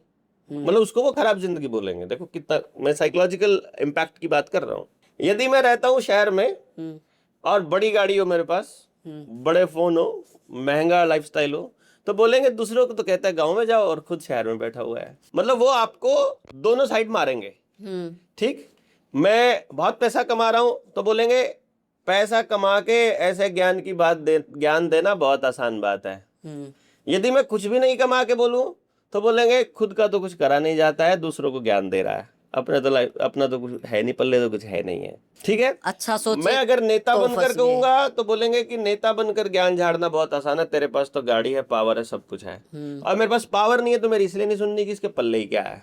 मैं जो बोल रहा हूं, यदि ये बोलते बोलते लोगों का समर्थन मिल जाए और लोगों का समर्थन मिलकर मैं बहुत चीजें मेरे को मिल जाए, जैसे पावर, लोगों के पास पावर होती है, वो पावर मुझे दें, पावर मुझे मिल जाए, वो पावर से मैं क्या क्या कर सकता हूँ, अपना कोई बड़ा बिजनेस चला सकता हूँ, कोई पॉलिटिकल मूवमेंट चला सकता हूँ, तो राजनीति में भी बड़ा हिस्सा हो सकता है, लोग जिसके साथ होते हैं उनका कुछ भी हो सकता है, वो कुछ भी कर सकता है। तो यदि मैं अपने लिए कर लूंगा तो लोगों की पावर सारी की सारी मेरे पास कॉन्सेंट्रेट हो जाएगी, है ना। और फिर लोगों को लगेगा कि ये भी शायद पावर लेने के लिए ही हमको समझा रहा था। अब दिक्कत ये आ रही है कि जो व्यक्ति समझा रहा है, यदि उसके पास कुछ नहीं है तो समझने के लिए तैयार नहीं है, क्योंकि उसके पास कुछ है नहीं, और जब उसके पास कुछ हो जाए तो बोलेंगे कि ये इसी के लिए कर रहा था कि ये सबसे लूट करके ले गया। अच्छा करे तो फंस गया, बुरा करे तो फंस ना गया। बुरा करेंगे तो सिस्टम इन्होंने ऐसा बनाया कि बुरा करेंगे तो फंसेंगे नहीं, तब आपको सिर्फ अपनी सोल जो कहा था ना गिरवी रखनी है बस, कि ठीक है तुम चुप रहोगे, फालतू कुछ नहीं बोलोगे। सच्चा आदमी जब बोलेगा, उस सच्चे आदमी की जो आवाज है, जब मैं आपको कहूंगा ना कि गोल्डी तुम एक नरकीय जीवन जी रहे हो, तो गोल्डी को सबसे पहले इस बात की चिंता नहीं है कि ये बात झूठ है कि सच है। गोल्डी को चिंता इस बात की है कि जब मैं इतने सालों से सोच रहा था कि ये सही है, ये आदमी मेरे भ्रम को एक झटके में कैसे तोड़ सकता है। वो जो अहंकार है वो उसे मेरी बात मानने नहीं दे रहा, कि मैं कह रहा हूं तुम्हारे बाप दादाओं को भी मूर्ख काट गए वो, तो वो इस बात को बर्दाश्त नहीं कर पा रहा। मैं कह रहा हूं तुम जो अपने बच्चों के साथ कर रहे हो वो दरिंदगी के लेवल पर है, जो अपने बच्चों को जिस तरह की पढ़ाई और जिस तरह की जीवन जीने के लिए मजबूर कर रहे हो। वो कह रहा है अब इस बच्चे को 12वीं में हो गया बच्चा, 18 साल से, तो इसको ऐसे ही रगड़ा मार रहा हूं मैं, अचानक से कैसे कह दूं गलती हो गई बेटा मेरे से, मैंने गलत काम किया तेरे साथ, ये जो पढ़ोगे इसे गंदगी के वाला, ऐसे गंदे टीचर्स के पास भेजकर इसे गंदी व्यवस्था बनाई, ये व्यवस्था सुधार नहीं पा रहा हूं। तो आदमी क्या सोचेगा कि व्यवस्था सुधार नहीं पा रहा हूं तो मैं सुधर जाऊं, मैं बदल जाऊं और व्यवस्था में सेट हो जाऊं। फिर दूसरा साइकोलॉजिकल पॉइंट इसमें यह आता है, किसी भी व्यक्ति को कोई भी बात समझ आने में 2 फैक्टर सबसे ज्यादा काम करते हैं। पहला, लगातार 3 साल तक वो बात को सुन रहा हो, कम से कम उसको पहली बार जब बात सुनी थी उसे 3 साल हो गए हों, और दूसरा उसके पास वो बात कम से कम 21 जगह से आए। अब जैसे सपोज करें मेरे को कोई बोलता कि भाई तेरे पास ये चीज़ है, 3 साल तक मुझे हर हर रोज आप एक बात बोलते हो कि गोल्डी तेरे पास बढ़िया आईफोन है, बढ़िया आईफोन है, मेरे पास हालांकि आईफोन नहीं है, तो क्या 3 साल बाद वो चीज़ मेरे पास हो जाएगी? अगर 21 आदमी और मेरे को ये चीज़ बोले सेम कि तेरे पास आईफोन है, आईफोन है, आईफोन है। देखो, ये असल में आपका जो क्वेश्चन है ये कॉन्ट्राडिक्टरी है, मैंने जो बोला उसके, फिर भी मैं बता देता हूँ। मैंने बोला था समझ आने की बात, चीजें आने की बात नहीं कही थी। थिंकिंग, अच्छा, कैरेक्टर वाइज भी हो सकती है वो चीज़। मैंने कहा था कि किसी व्यक्ति, आपने बोला था, सवाल था कि लोगों को समझ क्यों नहीं आ रहा। मैंने कहा समझ आने के लिए 3 साल लगेंगे, यानी पहली बार जब किसी ने बात सुनी हो उस और बात समझ आने में, बात सुनना और समझ आना दो टाइम है, मिनिमम 3 साल लगेंगे। जैसे मैंने वैक्सीन की बात बोली 2021 में, तो लोगों को लगा कि यार ये नया ही, इतने सारे डॉक्टर बोल रहे हैं, वो पागल है क्या, ये अकेला आदमी सड़क पे खड़ा होकर ऐसे बोल रहा है। डॉक्टर बीआरसी ने जब बोला तो वो तो चलो, वो डॉक्टर बीआरसी थे तो हेल्थ पर ही काम कर रहे थे, मैं तो एजुकेशन का आदमी था, तो बोले कि इसको थोड़ी पता है कुछ भी हेल्थ के बारे में। तो इस तरह से क्या हुआ कि मैं बात करता रहा, फिर मुझे कुछ साथियों ने बोला यार अब वैक्सीन का मुद्दा चला गया है, वो अब तू क्यों बोलता है बार बार। मैं कहा उनको याद दिलाना पड़ेगा हर बारी, याद दिलाना ही पड़ेगा हर बारी। मैं बोले जा रहा हूँ, लोग कह रहे हैं कि पता नहीं ये डॉक्टर वैक्सीन को बार बार क्यों ले आता है, शायद ये एंटी वैक्सीन होगा। मुझे साइकोलॉजी पता थी कि 3 साल लगेंगे बात समझने में। 2024 तक आते आते सिचुएशन ये आई कि अब 25 में और 26 में जितनी मौतें हो रही हैं, हर आदमी को ये मालूम है कि ये वैक्सीन का साइड इफेक्ट है। छोटे बच्चों को वैक्सीन लगानी बंद कर दी लोगों ने, पैदा होने के बाद वाली, गर्भ में लगवाने वाली वैक्सीन बंद कर दी। अब कुदरती तरीके से नेचुरल प्राकृतिक प्रसव की तरफ लोग जाने लगे हैं। अब लोग कुदरती इलाज करने की तरफ जाने लगे हैं। अब लोगों को ये षड्यंत्र समझ में आने लगा है। अब लोग खुद से बोलने लगे हैं। और एचपीवी वैक्सीन का जो प्रतिशत था 0.01% था। 99.99% लोगों ने एचपीवी की वैक्सीन ही नहीं लगवाई। ये लगातार बोलने से समझ में आया, ये साबित हुआ। तो आप ये मानते हो जो आप लड़ाई लड़ रहे हो, जो लोगों को आप जागरूक कर रहे हो, उस चीज में आप कहीं ना कहीं सफल हो रहे हो और आगे बढ़ रहे हो अपने लक्ष्य कहीं ना की तरफ? कहीं नहीं, बहुत बड़े लेवल पर। वो तो हम क्रेडिट नहीं ले रहे कि एचपीवी वैक्सीन जनता सरकार मोर्चा के अभियान की वजह से बंद हो गई, क्योंकि लोगों को लगेगा ये जनता सरकार मोर्चा थ्रेट है, तो हम कोई क्रेडिट नहीं लेते कभी किसी काम का। हम कहते हैं जनता ने किया, ये किया ही जनता ने असल में। तो बिल्कुल। reality अभी तो ये थ्रेट है। वर्ड आया तो आपको धमकियां भी मिलती होंगी, खूब मिलती हैं। तो डर नहीं लगता कि भाई कुछ हो जाएगा मेरे साथ, या अपनी मौत को 24 घंटे साथ लेके घूमते हो? वो हमारे अशोक भाई हैं, अशोक भाई पटेल, उनसे भी सेम सवाल किसी ने पूछा था और मुझे उनका सवाल सबसे बेस्ट लगता है। पुलिस वाले बोलते हैं जब कोरोना के टाइम पे वो अकेले बिना मास्क निकले हुए थे, बोले बाबा तुम बिना मास्क क्यों निकले हो, तुम्हें डर नहीं लगता क्या? बोला किस चीज़ का डर, तुम्हें मरने से डर नहीं लगता क्या? तो अशोक भाई ने बोला कि हमारे घर में मरने का रिवाज है। मेरे दादाजी भी मर गए, मेरे पिताजी भी मर गए, और समय पूरा होने पर मुझे भी एक दिन मरना ही है, यदि मैं उस टाइम तक रहा तो हमारे यहाँ सबके यहाँ, जिसके यहाँ मरने का रिवाज है उसे डरने की जरूरत नहीं है।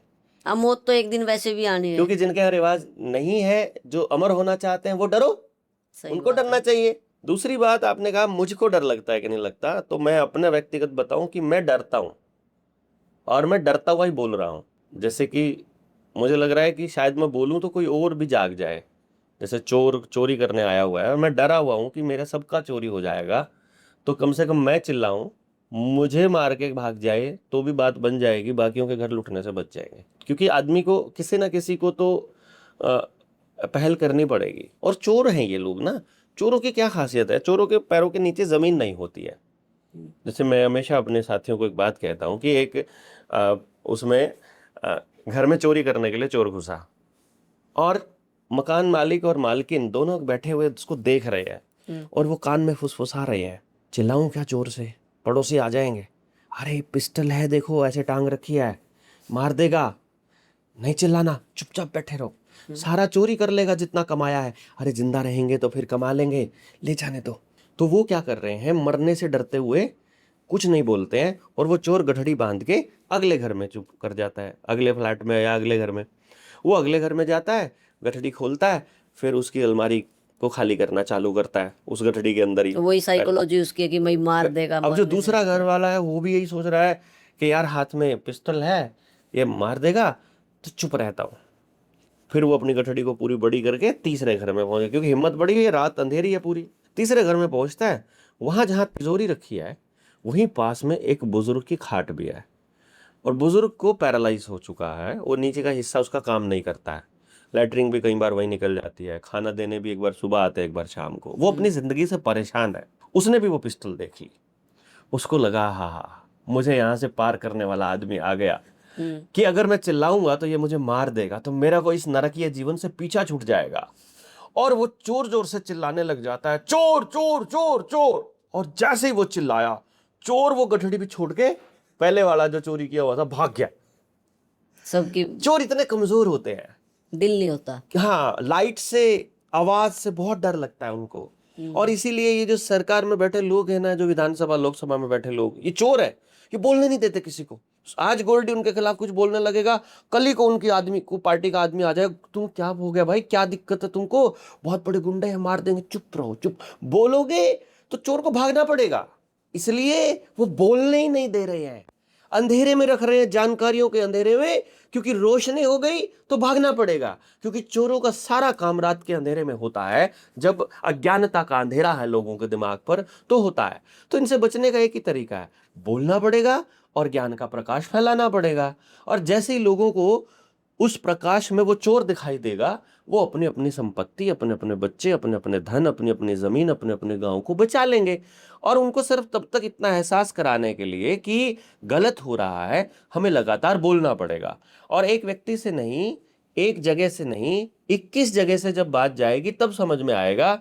इसीलिए ये लोग जब चुनाव जीतते हैं तो आप देखोगे रेडियो पर भी उसी की बात है, पोस्टर भी उसी का है, बैनर भी उसी का है, अखबार में भी वही आ रहा है, टीवी पे भी वही आ रहा है, दुकानों पे भी वही लग रहा है, पर्चे भी उसी के बंट रहे हैं, अभिनेता भी उसी के लिए बात कर रहे हैं, और दूसरे नेताओं को भी लेके आते हैं कभी कभी बात करने के लिए, और उसके कार्यकर्ता भी लगे रहते हैं। तो एक आदमी को वो 21 बार अटैक होता है सुबह से लेकर रात तक, वो वहां भी दिख गया वही आदमी, वहां भी दिख गया वही आदमी, और इसलिए उनको लगता है चारों तरफ यही छाया हुआ है, इसके अलावा हमारे पास कोई दूसरा रास्ता नहीं है, और आदमी उस जाल में फंस जाता है अपनी अज्ञानता के अंधेरे में।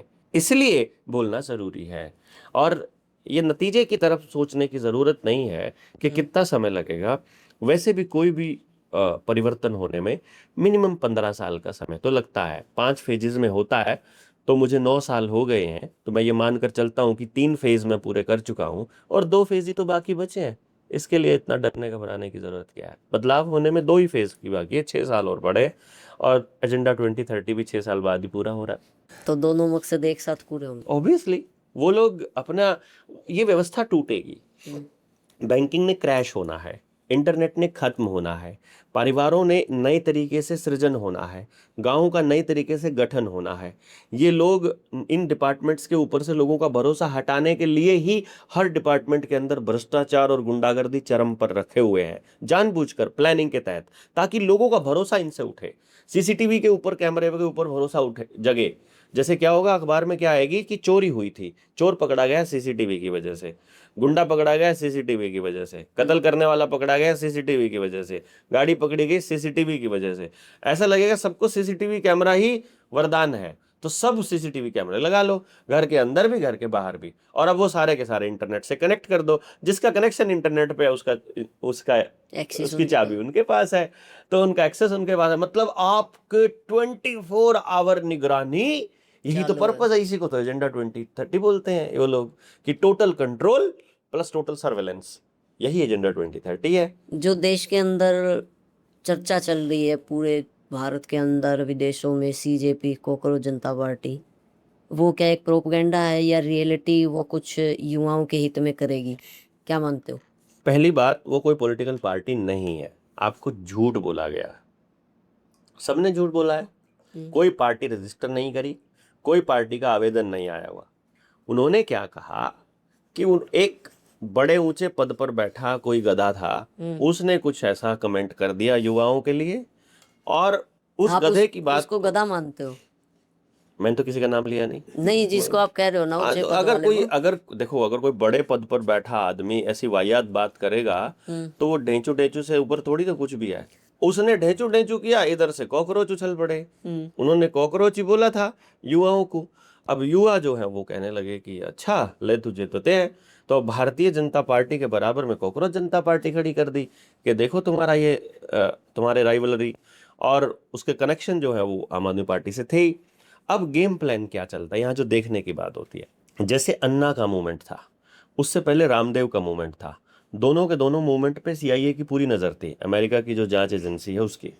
और सीआईए के माध्यम से ही पूरे हर देश के अंदर नई सत्ता परिवर्तन होता है, उसकी खुफिया एजेंसियां ही सारी जानकारियां वहां तक देते हैं।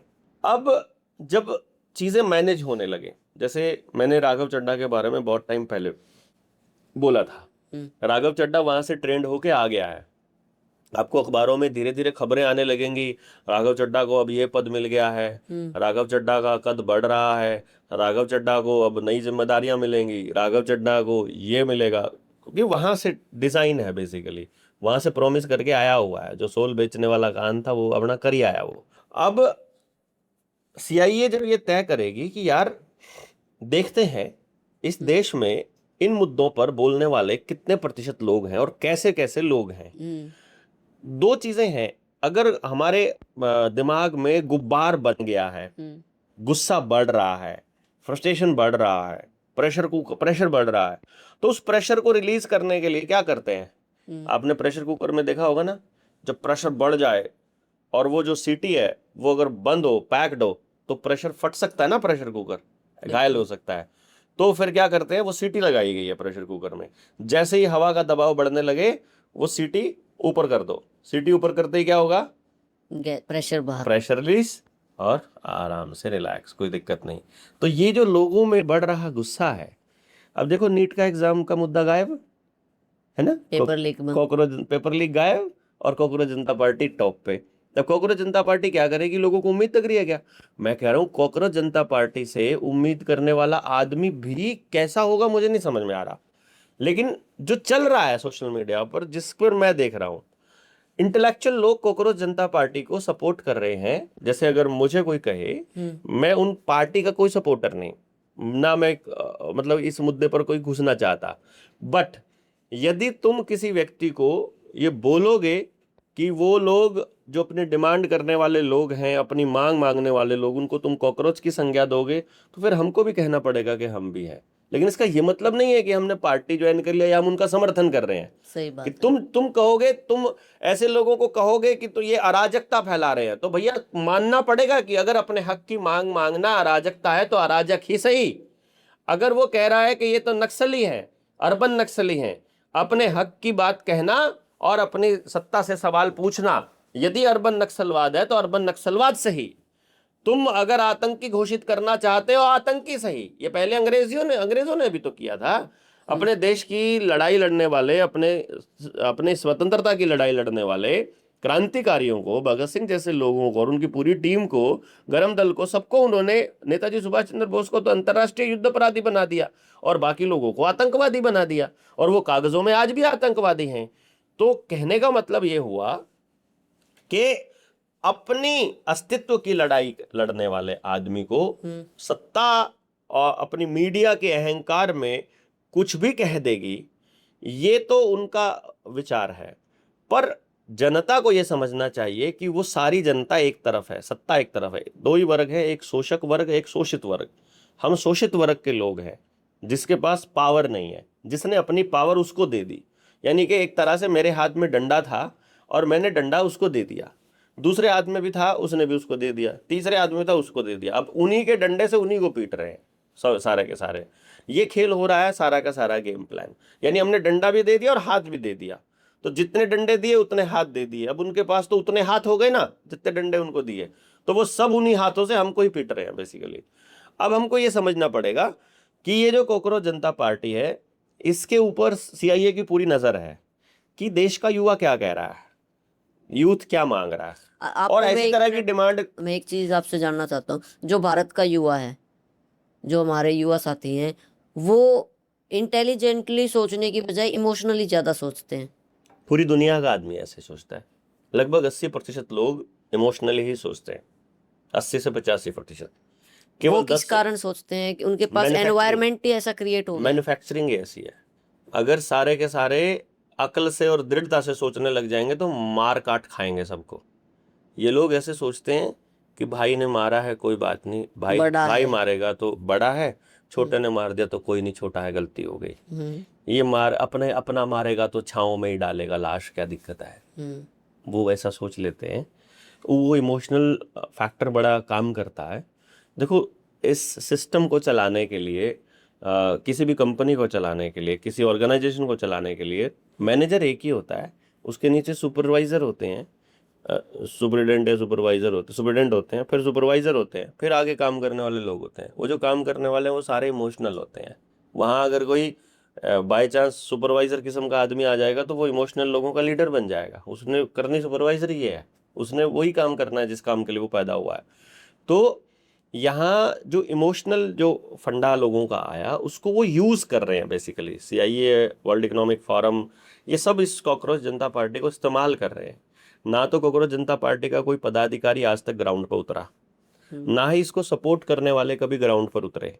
जो ग्राउंड पर उतरे, जैसे कभी कोई कॉकरोच बन के नगर निगम के दफ्तर पहुंच रहा है, कोई सड़क पर बैनर लेके कॉकरोच जनता पार्टी का उतर रहा है, कोई तो जो आदमी जहां जैसे एक्टिव था, जैसे यूपी के अंदर जो किस्सा आया था, जो कॉकरोच जनता पार्टी कॉकरोच का वो गेटअप लेकर के पहुंच गया था, वो ऑलरेडी RTI एक्टिविस्ट है। जो रोहतक में कॉकरोच जनता पार्टी के फेवर में जो मार्च निकाला गया, वो ऑलरेडी पॉलिटिकल लोग हैं, राजनीतिक लोग हैं, उनके पास लोग हैं। जो सोशल मीडिया पर उसका समर्थन कर रहे हैं वो पहले भी सोशल मीडिया पर ही लड़ाई लड़ रहे थे, लड़ाई लड़े या कुछ भी करे, वो सोशल मीडिया से बाहर ना निकले थे, ना निकले अभी भी।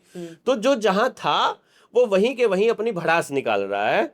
भड़ास निकल के 10 दिन में 4 दिन अखबारों में फोटो आकर के, बहुत बढ़िया रहा प्रदर्शन, कैसा रहा, बहुत बढ़िया, अरे कमाल का फोटो आया, देखना कितना बढ़िया, अरे आपने तो कमाल मचा रखा, अरे ये कर दिया, वो कर दिया, इतने ट्रेंडिंग में है, मेरी भी इतनी पोस्ट पे लाइक आ रही है, मेरा भी इतना आ रहा है, इतनी वीडियो बन रही है, इतना हाइप जा रहा है, और ये वायरल हो रहा है, हो गया वायरल। अब थोड़े दिन बाद फिर नया मुद्दा आ जाएगा। आमूलचूल परिवर्तन के लिए धरातल पर रहकर काम करना पड़ेगा, और धरातल पर रहने के लिए सबसे पहले समझाना पड़ेगा, और समझाने के लिए मिनिमम 3 साल लगेंगे। और तो आपको 3 साल आपके पास नहीं है केवल समझाने के, यानी अगर कुछ बदलना चाहते हो तो कम से कम 3 साल बोलने के निकालो, फिर अगले 3 साल उन जो सुनने वाले हैं उनमें से बोलने वाले निकालने पे लगा लो। फिर वो सारे बोलने के बाद जो तीसरे लेवल पर जो आदमी आखिरी धरातल पर जो बैठा है, यानी जो गांव की चौपाल में बैठा है, वहां आदमी समझने लग जाएगा जिस दिन, फिर अगला स्टेप आएगा, चौथा स्टेप, जब उनसे कुछ करना है उनको, और 5वां स्टेप है फिर वो सारी पावर, सारी सत्ता, सारी व्यवस्था गांव के हाथ में सौंप देनी है। गांव के हाथ में, किसी व्यक्ति के हाथ में नहीं, किसी मोर्चे के हाथ में नहीं, किसी पार्टी के हाथ में नहीं, किसी के हाथ में नहीं, गांव के हाथ में। वो समझ पैदा होने में समय लगता है, वही समय हम लोग लगा रहे हैं। कोई हमको पॉलिटिकल जल्दी नहीं है, कोई हमको सोशल जल्दी नहीं है। ना तो ये व्यवस्था हमने बिगाड़ी है, ना इसको ठीक करने की जिम्मेदारी हमारी है, परंतु अगर जितना समझ आया है उतना तो करें, उतना तो करना चाहिए। तो अभी तक जितना समझ आया उतना किया है, और जितना किया है उसके नतीजे आ रहे हैं।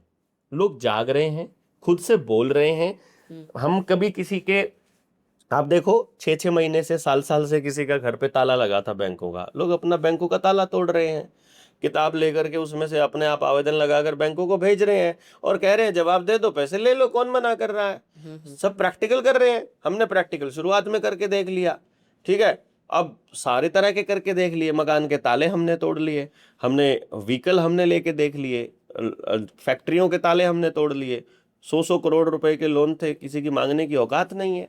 अब समझ में आता है कि नीरव मोदी जैसे लोग कैसे भाग जाते थे, अडानी अंबानी का कैसे माफ होता है, क्योंकि अडानी अंबानी जब बोलेगा कि ये बैंक नोट फर्जी है और लोन फर्जी है तो दुनिया मानेगी। देवेंद्र की बात इसलिए नहीं मान रही क्योंकि देवेंद्र इतना बड़ा आदमी नहीं है, लेकिन जब लोगों का ट्रस्ट आ जाएगा, जैसे आप कहते थे ना कि मैं अगर बोलूं तो मानते नहीं है, वो आपकी बात पर यकीन नहीं है, बात का फंडा नहीं है, लेवल पे वो आपके ऊपर ट्रस्ट है कि नहीं है। अभी वो गधा दाढ़ी वाला आकर के बोल देता है तुम सोना मत खरीदो, अब वो उसको मान लेते हैं, उसको मानने लग जाते हैं। कुछ लोग उसके खिलाफ चल पड़ते हैं, कुछ लोग उसके पावर है उसके पास। वो जो उसको मानते हैं कि ये गधा है उसकी नहीं मानता है, जो मानता है कि ये मतलब ठीक है मेरा तो देवता है वो मान लेते हैं। कुछ लोग उसको बाप कहते हैं, वो कहते हैं अपना बाप छोड़ो, मेरा तो असली बाप तो वही है। तो जो उनको बाप मानते हैं ठीक है, जो आदमखोर तड़ीवार को अपना मतलब मसीहा मानते हैं, उनका क्या है, वो तो उनकी बात को सच मानेंगे ना, वो चाहे कैसी भी हो। मतलब यहाँ बात की वैल्यू नहीं है, उस व्यक्ति की वैल्यू है, और वो व्यक्ति का अपना लेवल क्या है इस बात पर निर्भर करेगा। तो मैं क्या कहता हूं हमेशा दोस्तों से, अपने साथियों से, कि आप बोलो, खाली आपका कोई लेवल हो या ना हो, बोलो, क्योंकि उस व्यक्ति को वो बात कम से कम 21 बार 21 जगह से आनी चाहिए। 21 जगह से आते ही ना, लगातार ना आए, टूट के आ जाए। एक आज कह दी, एक 10 दिन बाद कह दी, कभी कभी 3 साल के साइकिल यानी में उसके पास आनी चाहिए वो। उसको वो 21 बार आ जाएगी और 3 साल लगातार वो सुन रहा होगा, उसको सब साफ दिखना चालू हो जाएगा, साफ दिखना चालू हो जाएगा। पता फिर भी नहीं लगना सारी बातों का, लेकिन ये पता चल जाएगा गड़बड़ है, यहाँ गड़बड़ है। भाई जब वो किसी को ये बताओगे खाना तुम्हारा शुद्ध आ रहा है, ना जी। पानी शुद्ध आ रहा है, ना जी। पढ़ाई अच्छी तुम्हारे बच्चे के लिए, ना जी। अच्छा परिवार में ठीक चल रहा है सब कुछ, ना जी। गाँव में ठीक चल रहा है, अपराध है, हाँ जी। बीमारियां हैं, हाँ जी। नशा है गांव में, है जी। पुलिस ठीक से काम कर रही है, ना जी। मास्टर जी ठीक से कर रहा है, ना जी। नेताजी ठीक से कर रहा है, ना जी। सामान कुछ बनाने वाली फैक्ट्री ठीक बना रही है, ना। मीडिया ईमानदारी से काम कर रहा है, ना। तो कौन कर रहा है काम से? कोई भी नहीं। न्यायालय में न्याय मिल रहा है, ना। वकील ठीक कर रहा है, ना। नहीं कर रहा है, ये समस्या है, मानते हो? समाधान नहीं ये है। देखो, ये सारे मान रहे हैं, यहां तक सारे मान रहे हैं। अब आप किसी से पूछोगे वो सब बताएंगे कि यह नहीं है। अब पूछो अगला स्टेप पे, नेताजी को आपके बच्चों की चिंता ज्यादा है कि मास्टर जी को है? बोलेंगे दोनों में से किसी को नहीं है। चलो माँ बाप को वकील है। को है, पुलिस को है, किसी को है? ना, किसी को नहीं है। नहीं मंत्री को, शिक्षा मंत्री को, एजुकेशन मिनिस्टर को, प्राइम मिनिस्टर को, मुख्यमंत्री को, ना किसी को नहीं है। ना किसको है? हमको। हाँ तो तुम क्या करते हो इसके लिए? मैं तो कुछ भी नहीं करता। तो क्या करते हो? मास्टर जी के यहाँ छोड़ के आ जाता हूँ। अरे जिस पर यकीन नहीं है कि उसको तेरे बच्चे की चिंता है, उसके बाद छोड़ के क्यों आ रहे हो? इतना कॉमन सेंस ही तो याद ही तो दिलाना है उसको कि भाई जिस मास्टर जी को आपके बच्चे की चिंता नहीं है, जो आपके बच्चे से ज्यादा अपनी नौकरी की चिंता कर रहा है, अपने बिजनेस की चिंता कर रहा है, अपनी ट्यूशन की चिंता कर रहा है, अपनी तनख्वाह की चिंता कर रहा है, अपने सिस्टम से आए आदेश की चिंता कर रहा है बच्चे से ज्यादा, उसके पास अपना बच्चा छोड़ने का मतलब क्या है? जिस डॉक्टर को कमाई से मतलब है, उसके पास अपना बीमार हुआ आदमी लेकर जाके कटवाने का फायदा क्या है? जिस नेता को आपकी पॉलिसी का मतलब नहीं है, उसको पावर देखने का मतलब क्या है? जिस पुलिस वाले को न्याय व्यवस्था से कुछ लेना ही नहीं है, उसके पास कंप्लेंट लेकर जाने का और उसको पावर देने का मतलब क्या है? जिस वकील ने सच बोलना ही नहीं है, जिसका धंधा ही झूठ पर बैठा हुआ है, उस न्यायालय में कोई भी अर्जी लगाने का मतलब क्या है? जब ये बात पूछेंगे ना कि इसका मतलब क्या है, ये तो बताओ, क्वेश्चन मार्क लगाएंगे, तब वो सोचेगा यार बात तो ठीक है। जिसको मतलब है, जिसकी जिंदगी खराब है, वो कुछ नहीं कर रहा, और उनके भरोसे पे है जिनको कोई मतलब नहीं है।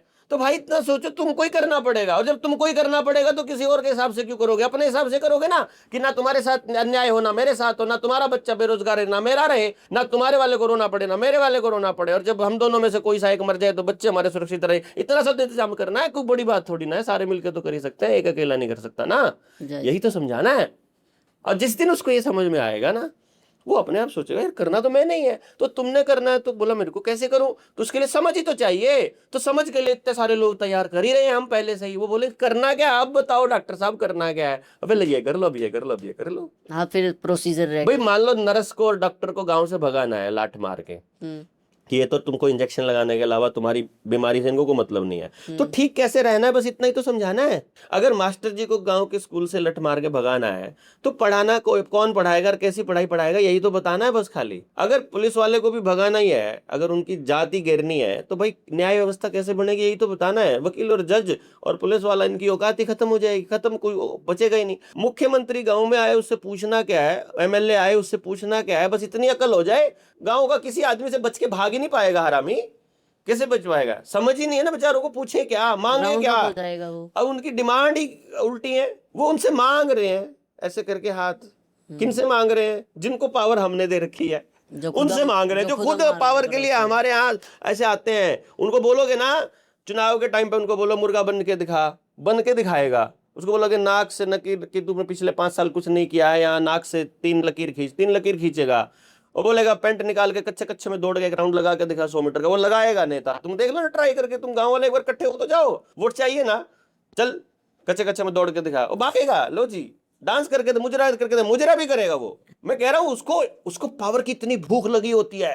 10,000 करोड़ का मालिक ऐसे हाथ जोड़ रहा होता है, ताऊ जी अब की बात, बस अब की बात, देखो ना कितनी बड़ी चीज आपके पास, आप उसकी कदर नहीं कर रहे हो यार। तो डॉक्टर साहब देखो, टॉपिक तो बहुत सारे हैं और बातचीत भी जो है बहुत ज़्यादा लंबी चलेगी, आगे भी भविष्य में भी आपसे मुलाकात होती रहेगी। तो अंत में आप जितने भी दर्शक साथी हमें देख रहे हैं उनसे क्या अपील करोगे, क्या संदेश दोगे, क्या आपकी तरफ से एक मोटिवेशनल कोट जो है हमारे दर्शकों के लिए रहेगा? मैं तो यही कहूंगा गोल्डी भाई कि जितने भी लोग देख रहे हैं, कम से कम इस बात को समझो कि आपके बच्चों के लिए कोई और चिंतित नहीं है, और यदि आप चिंतित हो तो काम भी आपको ही करना पड़ेगा। बिल्कुल। और उसको करने के लिए, उसको करने में जो बाधा है वो है नासमझी की, और जो उसका सलूशन है वो समझ है। जैसे ही आपको समझ में आएगा कि शरीर कैसे काम करता है और ये स्वस्थ कैसे रहता है, शिक्षा किस लिए है और ये क्यों बनाई जाती है, इसको कौन चलाएगा और कैसे चलाएगा और कैसे बच्चों को रोजगार मिलेगा, तो सब कुछ आपके पास अपने गांव में अवेलेबल है। सब कुछ सिस्टम आपको विस्थापित करना चाहता है। जैसे मैंने बताया, आप टीचर हो लेकिन आप अपने गांव में पढ़ाने लायक नहीं हो। अरे भैया, टोल तो मध्य प्रदेश में भी है, तो मध्य प्रदेश का आदमी यहाँ के टोल पे काम क्यों कर रहा है यार? यदि वो टोल पे काम कर सकता है और उसने अपने काबिल मान लिया, तो मध्य प्रदेश के टोल पे लगाओ ना उस बंदे को। लेकिन नहीं, ये हर व्यक्ति को अपनी मूल जगह से विस्थापित कर रहे हैं। कभी बच्चा जा रहा है पढ़ाई के नाम पर, कभी बच्चा जा रहा है नौकरी के नाम पर, कभी सरकारी के नाम पर, कभी प्राइवेट के नाम पर, कभी तैयारी के नाम पर, कभी अपने गांव से दूर जाने के नाम पर, कभी घूमने के नाम पर, कभी एक्सप्लोर करने के नाम पर, कभी बिजनेस के नाम पर। वो बस जा रहा है, वो अलग हो रहा है। तो ये परिवार का स्ट्रक्चर तोड़ना इनके एजेंडे में शामिल है, और परिवार को जोड़ना और देश को जोड़ना हमारे एजेंडे में शामिल है। तो आपको अगर लगे कि जनता सरकार मोर्चा इस पे काम कर रहा है, तो भाई आपको अपने गांव के लिए काम करना है। करना कैसे है, इसके लिए समझ देख लो। और समझने के लिए अभी 14, 15, 16 जून को हम लोग जुलाना में जो अग्रवाल धर्मशाला है, महाराजा अग्रसेन धर्मशाला, उसमें हम लोग एक ट्रेनिंग रख रखे हैं मोर्चे की, जिसमें से लगभग हर जिले से 100 लोग हम लोग बुलाने की प्लानिंग है। तो मैं समझता हूँ कि जिसको भी दिक्कत है या समझना है, समझ कैसे हो, तो आ जाइए, आपको बताएंगे कि आपके साथ क्या षड्यंत्र चल रहा है, किस तरह का खेल चल रहा है और इससे मुक्ति कैसे होगी। तो भाई, आप सबको डॉक्टर देवेंद्र भलारा जी के विचार कैसे लगे वो आप हमें एक सभ्य कमेंट के द्वारा ज़रूर बताना। टॉपिक बहुत सारे हैं, बातचीत जो है और ज़्यादा लंबी करने का मन है, लेकिन समय जो है डॉक्टर साहब के भी पास थोड़ा कम है, इनको आगे भी किसी मीटिंग में जाना है। लेकिन भविष्य में आपसे वादा है कि भाई लगातार मुलाकात और सवाल जवाब और विस्तार से चर्चा जो है डॉक्टर साहब के साथ हम करते रहेंगे। तो जल्दी मुलाकात होगी किसी एक और नई वीडियो के साथ। तब तक के लिए जय हिंद, जय भारत, राम राम, जय जवान, जय किसान।